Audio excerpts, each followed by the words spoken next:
If Jean-Luc Tumba had his way, his children would attend a public school in South Africa.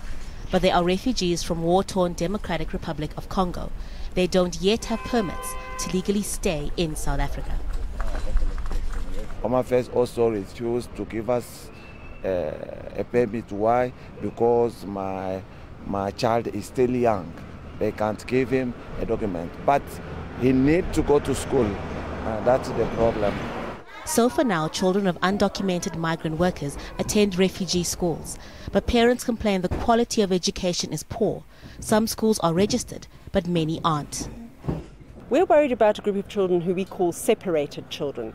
They are in fact with adult caregivers, but those caregivers are not their biological parents, their aunts or other relatives.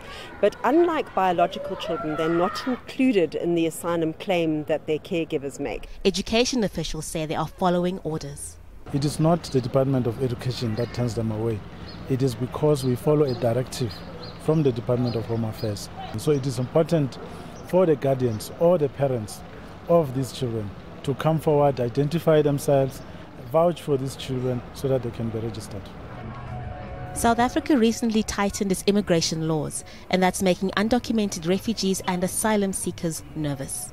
Government officials say they need to know who these undocumented children are, what countries they come from, and how many are in South Africa. That's why registration is important. But some refugees say they are afraid they could be deported if they report themselves to the Immigration Department. Judith Manjoro is trying to keep her refugee school in Johannesburg open, but she may soon have to close it down. She owes her landlord more than $20,000 in rent. Maybe those who have parents who can afford fees elsewhere, they might take them there, but the great majority of our children would definitely be back on the streets. Legally documenting and getting all migrant children into South Africa's already overstretched public schooling system could take years. Until that happens, understaffed and poorly equipped refugee schools will continue to be a temporary solution for parents.